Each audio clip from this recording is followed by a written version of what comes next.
There's a big fat old cow that's not where she should be. But more to the point, these are purlins. These are broken, used purlins. They came off a barn.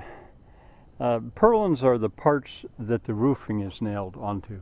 There you can see wide boards used as purlins. I'm going to be taking them off. I already took the sheet metal off and it exposed the purlins. But purlins in the old days were 1x2s or so. Anyway, they can be reused. This is extreme recycling, I suppose, but this wood is perfectly good. It was torn off a barn, let me say maybe 10 years ago. They replaced the roof and they replaced all the purlins with 2x4s. I thought, my, that must be so expensive to, 2x4s shipped across a continent. If you've ever bought 2x4s, you know what I mean. Here are some purlins that are longer, which I put separate because I can use them for something else. I always lay wood like this with the nails down. Automatically, always. You wanna do that. You or your animals can step on that. That's real important. So if I see them like that, I do. All right, now how to use them. There's a couple of, maybe two secrets. One, when you reuse them, you want to put them on the building upside down so that the nails are sticking up. Then once they're nailed down, you bend that over, or else it might break. If they're really old, it might break and it'll slide down the roof and you can collect them at the drip edge. Now, how do you use them? They're so short. Well, what's critical is that you stagger them. And that building down there, the blacksmith shop, which I'm not too ready to talk too much about yet. I'm not even ready quite yet to do a baseline. But there you can see where we've begun to use them. And even from here, you can probably see that we staggered them. I'm going to walk down there so you can see it a little bit better.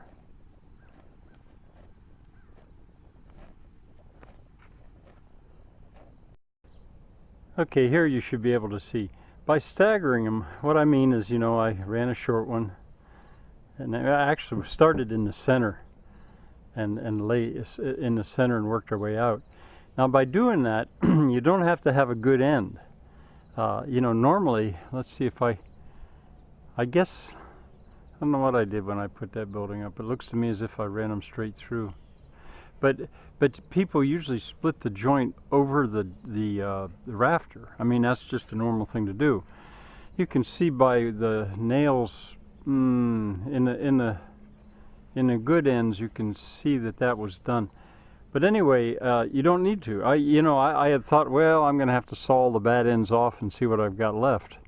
Not at all, because that would be under the next roof anyway. It's called running wild.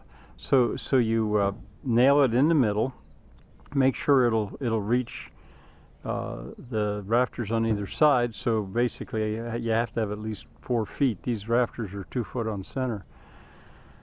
You work like that. And if you do good work, you can see where we snapped lines or put chalk lines to show the center of the purlin that's underneath, and then put a nail. Maybe I can zoom and you can see that. A nail, that's where we fastened the chalk line, and then snapped the chalk line, and then laid one on the top, one on the bottom, and so forth. Alright, that's the way to use them. They could last another 100 years.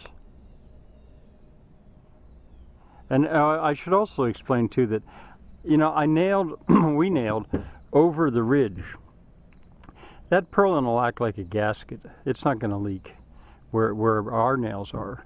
And I don't know when I'm going to bother to put a new roof over this. These will keep the wind from blowing them loose, and I can paint it. But when you do go to put the new roof on, you got to be mindful of how the purlins were set. It's not so easy. It's just a 1x6 board running the whole length that you just can't even miss.